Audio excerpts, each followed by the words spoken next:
Hola, soy Paula y estás escuchando Bien Merecido, un espacio en donde creemos que todos merecemos estar informados y sentirnos bien.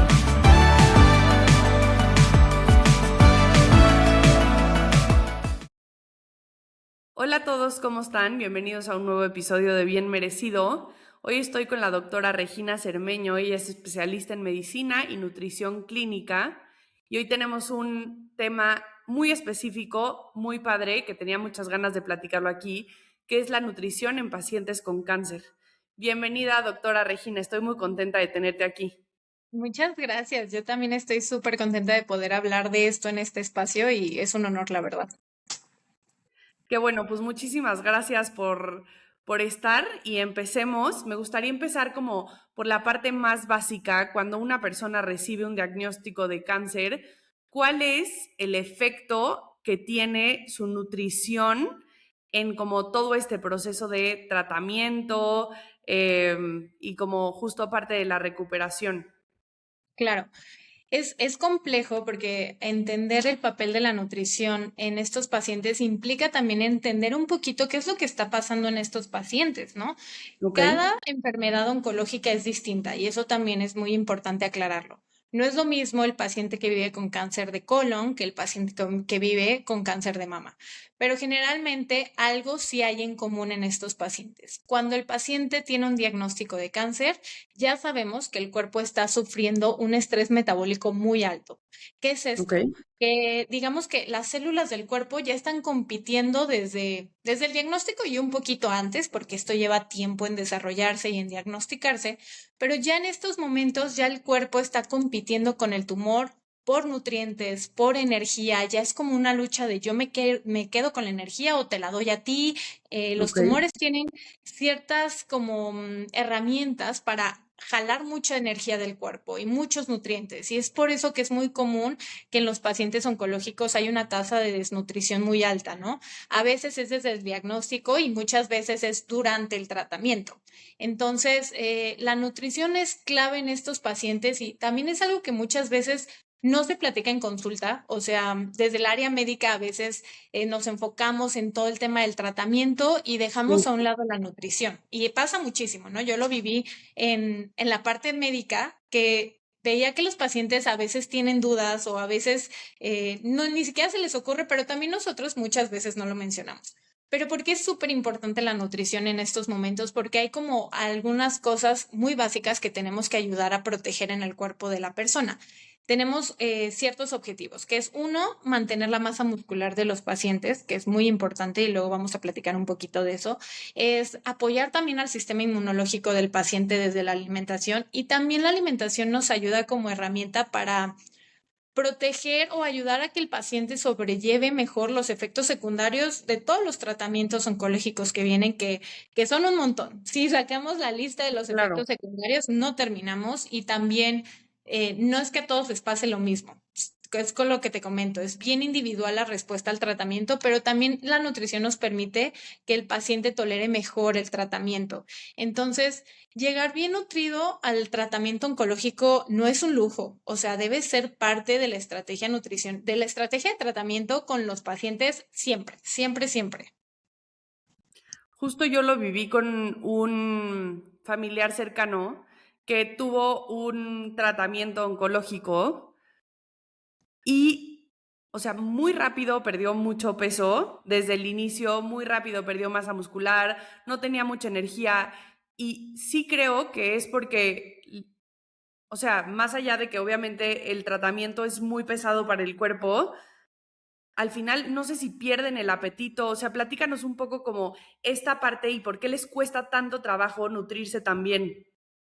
Sí, mira, es que la causa de la desnutrición en los pacientes oncológicos es súper diversa y hay muchas Ok, causas, o sea, no solamente es una. Mira, empiezan a haber efectos secundarios y como te comentaba, también de base, ya las enfermedades oncológicas son enfermedades que se comportan metabólicamente muy diferente a cualquier otra enfermedad. Entonces, de base ya tenemos que el metabolismo del cuerpo está siendo atacado o está trabajando de una manera muy distinta. Y luego si nos vamos a los tratamientos oncológicos, los efectos secundarios que tienen son muy diversos y desde ahí se desprenden muchas causas de desnutrición. Por un lado tenemos, por ejemplo, lo más común que vemos en los pacientes en quimioterapia, que son las náuseas y la anorexia o la falta de apetito, ¿no? Ok, Náuseas, vómito, falta de apetito. Para empezar, ya nos están privando de poder dar la alimentación de manera habitual, ¿no? Porque el paciente claro. tiene náuseas todo el tiempo. Gracias, la verdad es que gracias a la medicina tenemos cómo soportar un poquito de estos síntomas farmacológicamente hablando, porque ya existen muchos medicamentos para apoyar o disminuir las náuseas en los tratamientos, pero sí es algo que para empezar ya de entrada el paciente ya le da náuseas, no quiere comer y entonces los días después de la quimioterapia no comen porque todo les da náuseas, ¿no? Eso es por un lado. Ok, Luego hay otros efectos secundarios que se presentan, por ejemplo, la mucositis. La mucositis es una afección en la que todas las mucosas de la boca y del tubo gastrointestinal empiezan a presentar como si fueran llagas o pequeñas úlceras. Entonces, imagínate el dolor que los pacientes desarrollan con este efecto secundario. Todo les arde, les molesta. Aquí hay que hacer ciertas estrategias nutricionales y hacer cambios en la textura de los alimentos, quitar alimentos ácidos, que muchas veces un jitomate puede ser suficientemente ácido para que el paciente esté sufriendo de dolor. claro. Por otro lado, también vienen otras cosas gastrointestinales como el estreñimiento o la diarrea, que también son efectos secundarios muy comunes de la quimioterapia. Y entonces los pacientes también empiezan a generar mucha ansiedad, mucha preocupación. Ya no quieren comer porque les da miedo que les arda, les da miedo que les dé diarrea, les da miedo que les duele el estómago. Entonces, ahora sí que los pacientes se desnutren por el efecto de la enfermedad, por los efectos secundarios y por el efecto emocional que empieza a generar sobre Claro, ellos los tratamientos y los efectos secundarios, ¿no? La verdad es que el totalmente. paciente es muy común que empiecen a perder músculo y también la pérdida de masa muscular hace que los pacientes toleren menos las quimioterapias. O sea, un paciente con baja masa muscular normalmente es un paciente que va a tener efectos secundarios más intensos.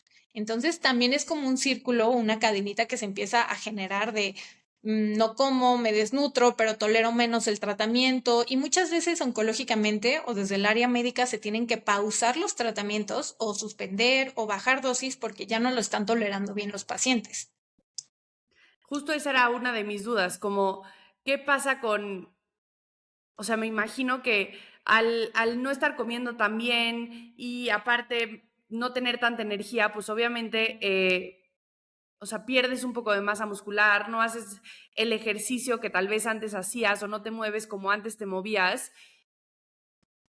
pero, o sea, ¿qué pasa con durante, nos platicaste ahorita durante, qué pasa durante el tratamiento, qué pasa cuando no hay suficiente masa muscular, pero después del tratamiento también es parte como de la recuperación o cómo pasa? La masa muscular es algo que, bueno, idealmente nos encantaría que un paciente oncológico llegara con buena masa muscular, sin tanto tejido graso, Claro, y sería el paciente ideal, ¿no? Y a pesar de eso, el paciente se puede venir para abajo. Pero mantener una masa muscular durante el tratamiento oncológico no es nada más comer bien, porque claro, simplemente en redes sociales hay mucho tema de comer proteína y ya, ¿no? Y es lo que necesita el músculo.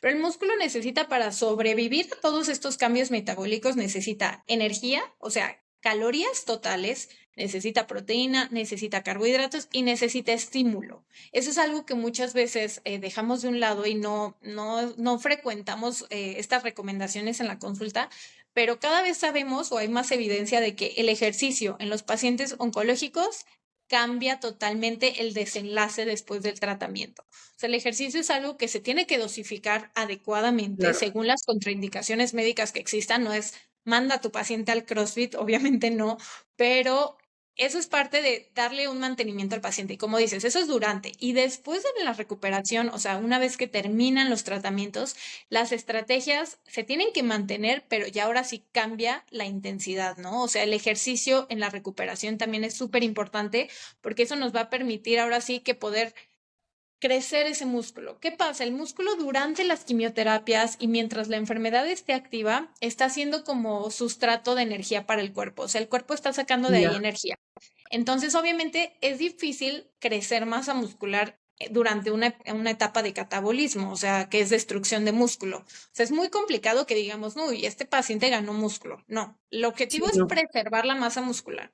Y una vez que la enfermedad se controló, ya no hay tratamientos oncológicos, que muchas veces no pasa en todos los pacientes, ¿eh? O sea, también tenemos que entender también que hay pacientes que van a curarse y pacientes que van a estar en tratamientos muchos años. Entonces, en estos pacientes que se controla la enfermedad, en estos pacientes que se suspende o ya se terminó el tratamiento, es muy importante mandarlos como una fase de rehabilitación, porque es ahí donde vamos a poder ahora sí hacer anabolismo, crecer músculo, fortalecer, volver a generar como mucho soporte en el cuerpo, pero las estrategias ya cambian. Ya no hay Claro. efectos secundarios, el paciente puede comer más, el paciente puede hacer más actividad física y sí, o sea, son como que hay que mantener la alimentación y el ejercicio, pero es súper distinto mientras estén en el tratamiento que una vez que lo terminen. Claro. No, totalmente. Y aparte ya que regresó la energía y todo. Oye, y también tenía algunas dudas siento que existen muchas, no sé si son creencias o mitos alrededor de, o sea, ciertos alimentos que propician el cáncer. O sea, ya que tienes algún tumor o ya que tienes algún ¿Alguna? diagnóstico, no sé, el azúcar o los alimentos enlatados, o hay ciertas como ideas de que debes de parar de comer ese tipo de cosas para no propiciar que crezca la enfermedad, o no sé cómo se diga. Híjole, eso sí es algo que en consulta les digo, a ver, la primer consulta se vuelve en algo súper largo porque obviamente es conocer al paciente y también poner sobre la mesa todas las creencias que traen porque a Claro, veces me dedico más a desmentir cosas que a educar, ¿no? O sea, estoy ahí entre que entendemos esto, desmentimos esto y nos pasamos a aprender lo que sigue. El tema de los mitos en alimentación y cáncer abunda, ¿no? Y por ejemplo, ahorita mencionaste algo que me pasa mucho en consulta. Los pacientes llegan y me dicen, dejé de comer, ya no como tortillas, ya no como pan, ya no como arroz, porque sé que los carbohidratos alimentan el cáncer, ¿no? Y entonces ahí tampoco es decir, no, no, no, todo está mal, pero es, ok, vamos a entrar en contexto de esa idea. Yo entiendo el por qué la gente entiende o cree que el azúcar alimenta los tumores. Hay factores de riesgo para desarrollar cáncer y dentro de esos factores de riesgo, la obesidad y el sobrepeso es uno de los que claramente se ha magnificado en los últimos años. La obesidad lo que hace es que hay un estado inflamatorio en el cuerpo. Entonces, esa ok. inflamación crónica promueve el crecimiento de células cancerígenas, sí. Y los azúcares simples obviamente son alimentos o es un alimento que es proinflamatorio. Entonces, un azúcar simple entendemos por qué la gente cree esto. Pero un azúcar simple me estoy refiriendo a comer tal vez jarabe de fructosa que está muy añadido en los alimentos procesados, o comer miel, o comer azúcar así de mesa, ¿no? Pero que cuando hablamos de azúcar, también incluimos todos los carbohidratos. Al final de cuentas, un carbohidrato es como un sinónimo de azúcar, nada más que hay carbohidratos simples y complejos. Cuando un paciente elimina por completo un grupo de alimentos, como pueden ser los cereales en este caso, que es lo que la gente dice, ay no, el arroz engorda, la papa es inflamatoria, la tortilla es súper mala para el cáncer. ¿Qué pasa cuando los pacientes eliminan por completo un grupo de alimentos? Quitamos un montón de calorías de la dieta, quitamos un montón de nutrientes de la dieta, quitamos la fibra de la dieta. Entonces, muchas veces cuando hacemos dietas en las que quitamos por completo grupos de alimentos, el riesgo nutricional aumenta, sobre todo porque no viene acompañada de recomendaciones por un profesional. Generalmente es lo que Claro. ven en redes sociales y, ya no como tortilla. Y esas no sé, 800 calorías que tú consumías de los carbohidratos, ¿dónde están? ¿Quién te las está dando? ¿Con qué las está supliendo? Entonces, como por grupos de alimentos, ahora sí que ningún alimento, y yo siempre se los digo, y tal vez mucha gente me dice de que es que tú no prohíbes nada, ningún alimento está prohibido, porque ningún alimento por sí mismo causa cáncer. Al final Ya, de cuentas, los factores de riesgo para desarrollar un cáncer son factores que están asociados a, pero no es un efecto directo. Por ejemplo, no podemos asegurar que todas las personas que consumen ultraprocesados van a desarrollar cáncer. Tu riesgo aumenta, pero no es una relación directa 100%.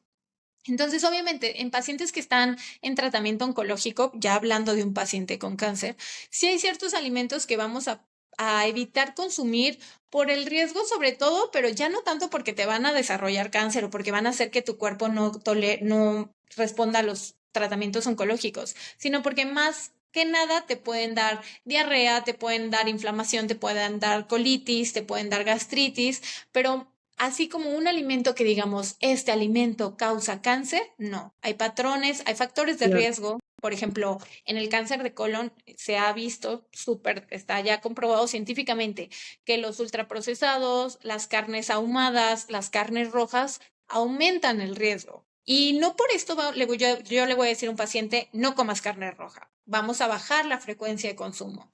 O que sabemos que los embutidos son altos en nitritos, son muy altos en sodio y que por eso pueden ser un factor de riesgo para desarrollar cáncer de colon, pero tampoco se trata de prohibir, porque cuando nosotros prohibimos, generamos trastornos también de la conducta alimenticia. Entonces, Claro. al final de cuentas no es prohibir, pero sí es entender cuál es el beneficio y cuál es lo contradictorio de ese alimento sobre nuestra salud. Pero digo, en internet hay un montón de dietas. También, por ejemplo, algo que llegan mucho los pacientes a platicar conmigo es sobre los ayunos. Oye, es que a Ujú. mí me dijeron que el ayuno me ayuda para atacar el cáncer, que no coma azúcar, etcétera. Y bueno, el tema del ayuno es complejo, es difícil de entender porque tiene muchas bases fisiológicas, pero yo se los explico así a los pacientes. Tú estás en ayuno y tu cuerpo, ¿vas a privar al tumor de energía? Sí, pero también vas a privar a todas las demás células de tu cuerpo de energía. Claro.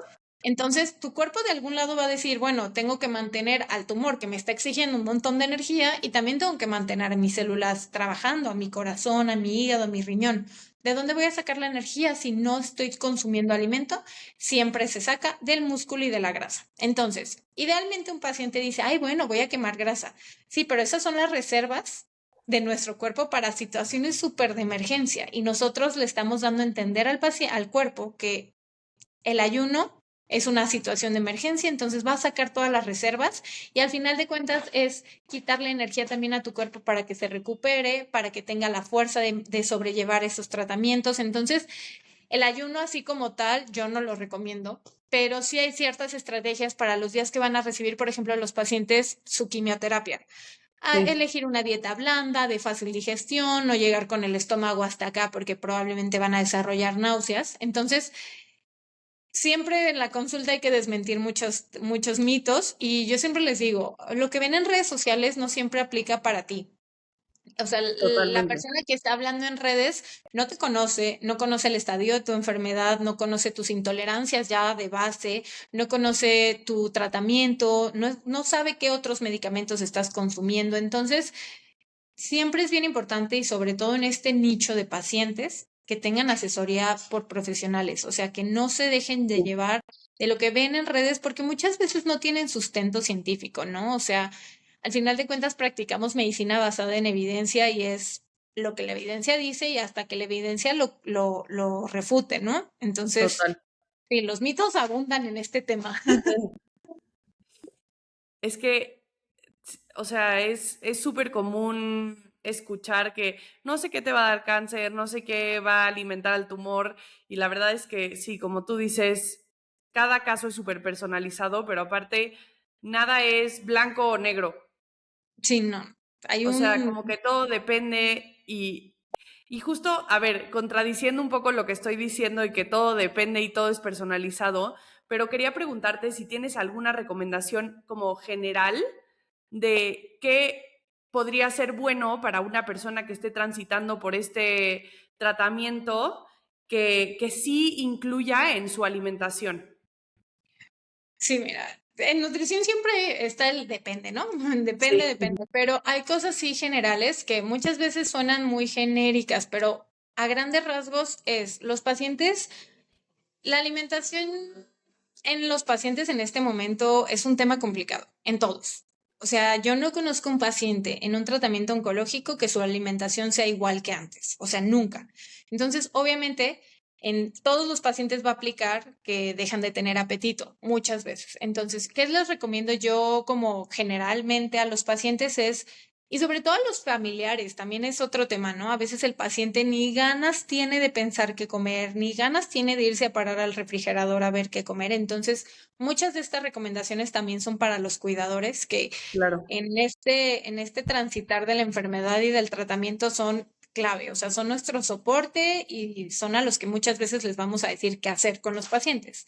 Es ofrecerles alimento continuamente. Como obviamente no pueden comer las cantidades habituales, también empieza a bajar la cantidad de alimento que consumen y lo que podemos hacer por un paciente durante tratamientos oncológicos es ofrecerles alimento continuamente. ¿Qué otra cosa es escuchar mucho lo que quiere y lo que siente el paciente? Porque muchas veces queremos obligar a los pacientes a, no, come esto, es que tienes que comer el pollo que te dejaron y tal vez el sí, paciente en ese momento trae una disgresia que es este cambio en los sabores. Muchas veces ya le sabe la comida metal o no le sabe la comida. Y entonces hay que escuchar al paciente si se le llega a antojar algo, ¿qué se te antoja? Ahora sí que ¿qué tiene tu palatividad? ¿Qué te está diciendo? ¿Qué cosas sí se te antojan? ¿Qué cosas sí las toleras? Entonces, escuchar a los pacientes, porque ahí está la respuesta también. Tratar de consumir proteína en todas nuestras comidas. Yo sé que la proteína ahorita es tema en redes sociales, pero en estos pacientes es bien importante.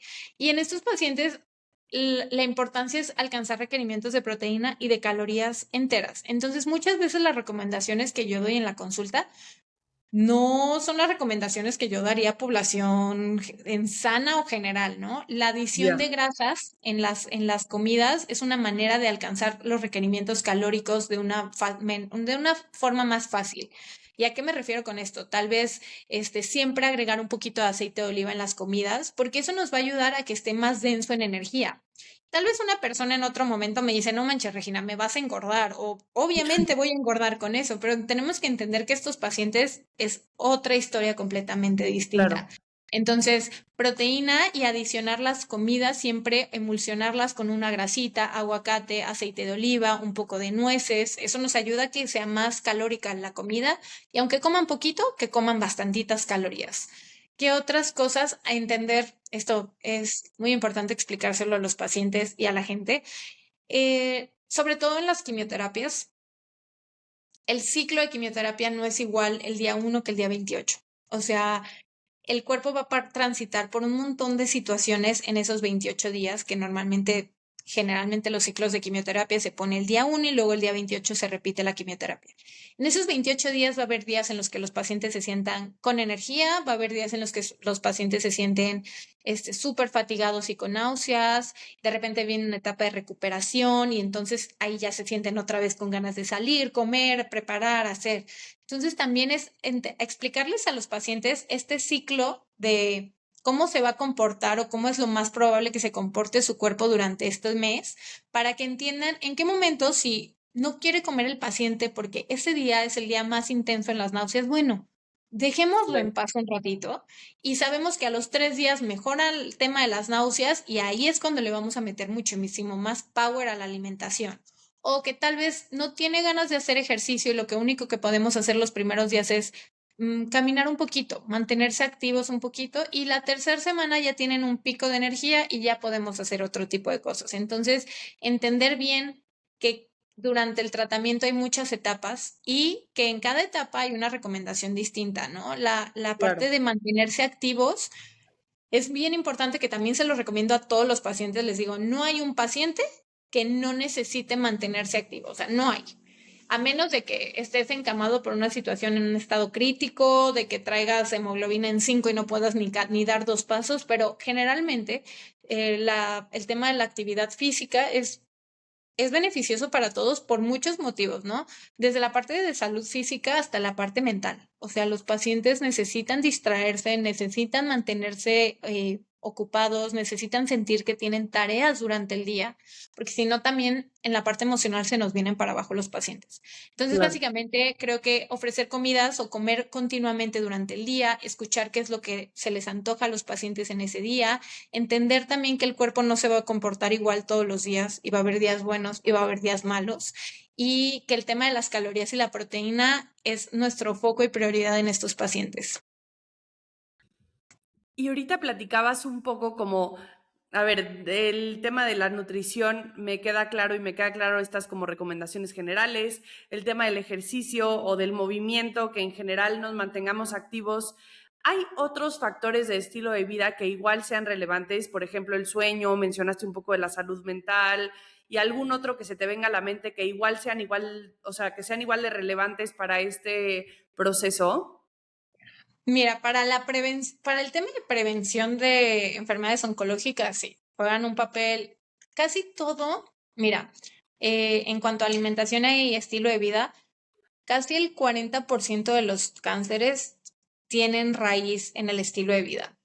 Pero Ok. también hay que entender que hay pacientes que tienen el mejor estilo de vida y traen una carga genética muy fuerte y que por más que Sí, yo coma bien y duerma bien y haga ejercicio, puedo desarrollar una enfermedad de este tipo. O sea, tampoco, porque muchas veces nadie pasa eso, estamos ¿no? extensos. Sí, nadie está exento, la verdad. El tema de, en un paciente que ya tiene un cáncer, sí nos va a ayudar a una mayor recuperación, por ejemplo, que tengan buen sueño, pero la realidad es que, por ejemplo, los pacientes en tratamientos oncológicos no duermen bien. O sea, un efecto secundario de casi toda la quimioterapia son insomnios, entonces ya son pacientes que no están descansando bien y la verdad es que no sea prioridad, pero sí pasa como un segundo plano, porque sabemos que no van a dormir bien. Entonces, obviamente nos tenemos que apoyar de muchos medicamentos para poderlos hacer dormir y es algo entendible.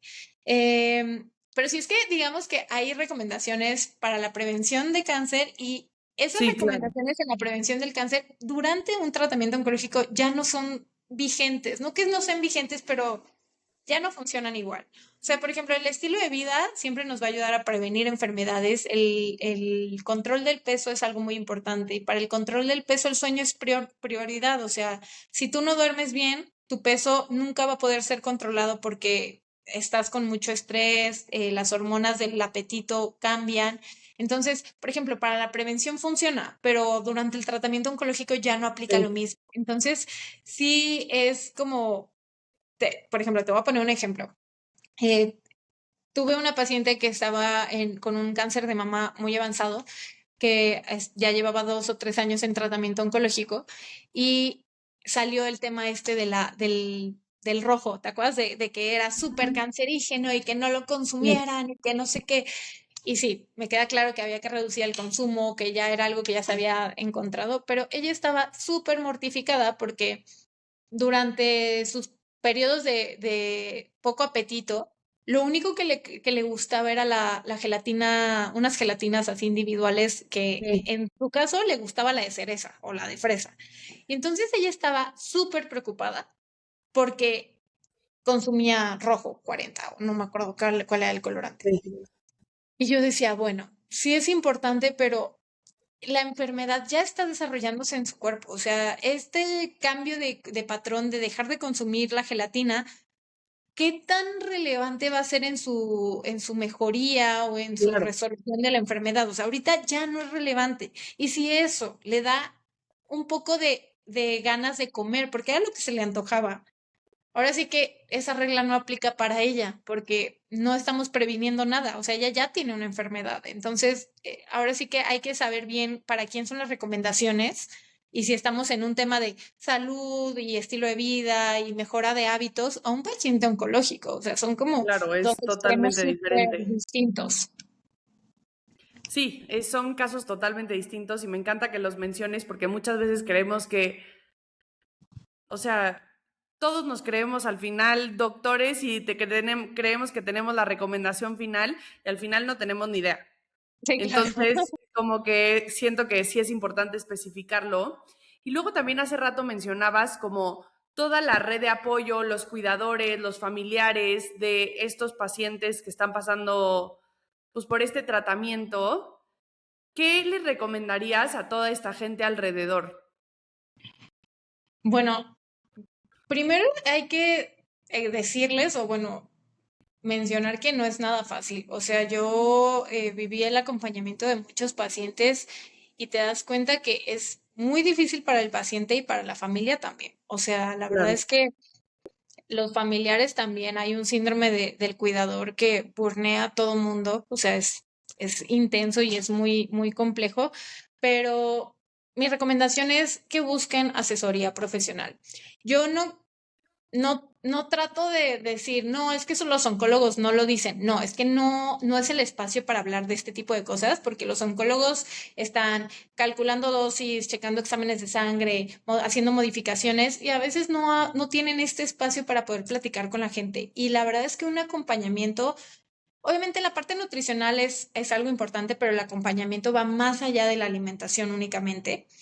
Un buen acompañamiento cambia muchísimo las cosas. ¿Por qué?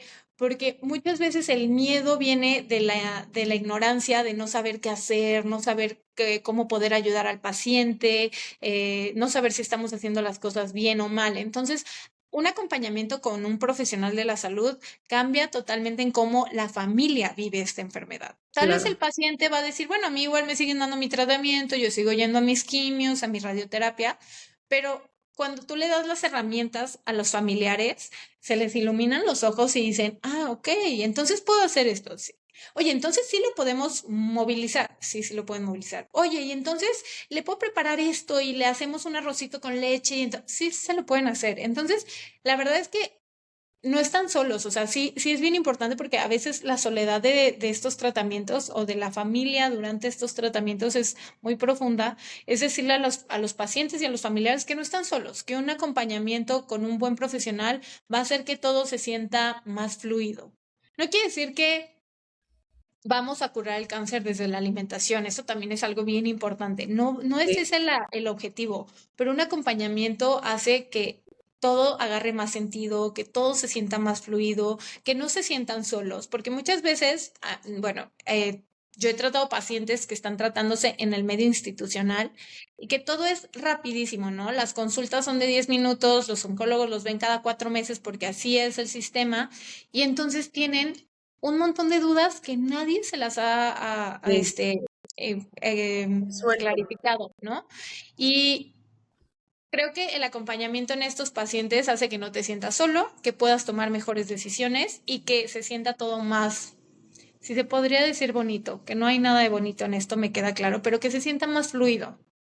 Claro, sí, qué importante.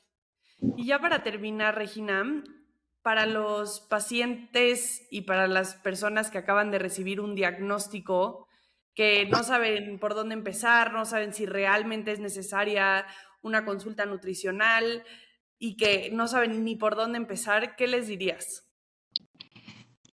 Mira, yo muchas veces, bueno, me han llegado a preguntar de que, oye, ¿cuándo es el momento para empezar a preocuparme por mi alimentación? Y yo les digo, miren, a mí me llegan pacientes que ya empezaron quimioterapia hace 3 meses, que apenas empezaron a tener un buen de molestias y ya van a la consulta.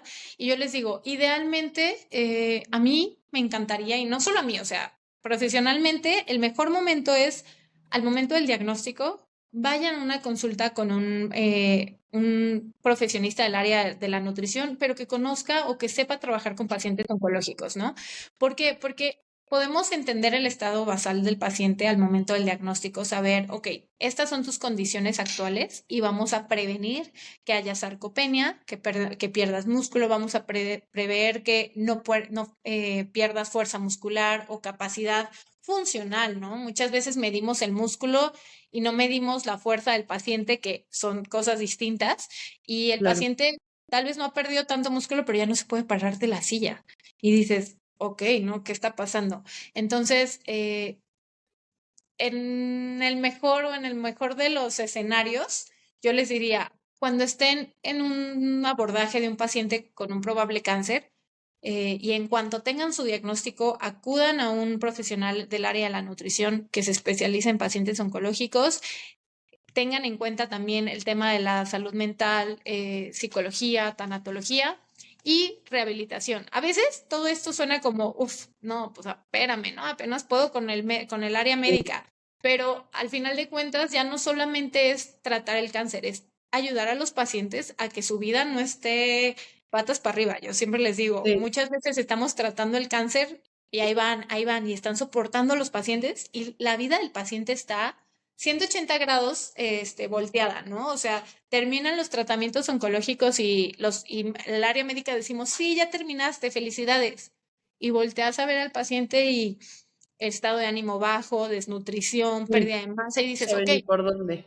o sea, terminamos el tratamiento oncológico y cómo dejamos al paciente. Entonces, al Sí. final de cuentas, todas estas áreas de la salud nos encargamos de darle soporte al paciente mientras se está encargando del tema prioritario, que es la oncología. Entonces, digo, no es, yo sé que muchas veces parece un lujo, porque hay pacientes que no lo pueden Claro. costear, pero la verdad es que cambia totalmente la manera en que un paciente se siente durante estos tratamientos cuando tienen un tipo de acompañamiento desde el área física o nutricional que cuando solo están en el área médica.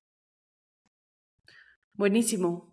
Pues Regina, muchísimas gracias. De verdad me encantó platicar contigo. Creo que es un tema que nadie habla y, o sea, yo que lo viví cercano con un familiar, sí es de verdad muy importante para, justo como tú dices, llevar mejor todo el tratamiento. Entonces, de verdad, gracias por lo que haces y gracias por compartirlo con nosotros.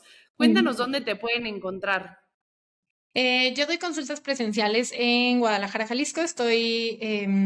Tengo mi consultorio en el área del municipio de Zapopan, pero también tengo pacientes que son de otros estados, y entonces podemos casi siempre armar algo en línea. El acompañamiento también puede ser en línea. Bueno, les dejo mi Instagram que es de DRA. Bueno, mi Instagram es dra.reginazrm.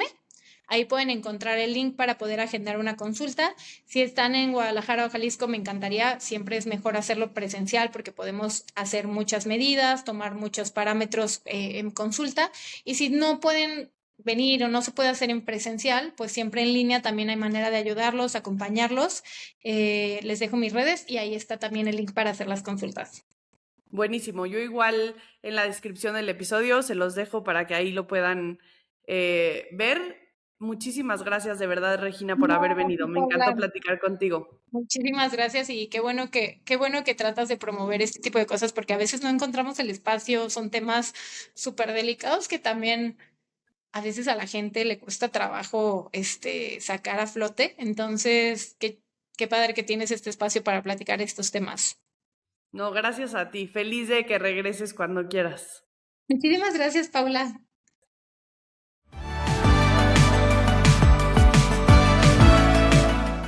Muchísimas gracias a todos por escucharnos. Síganos en redes sociales en @bienmerecido.media. Nos vemos el siguiente miércoles. Gracias. Las opiniones de los invitados en Bien Merecido son personales y no necesariamente reflejan las del equipo.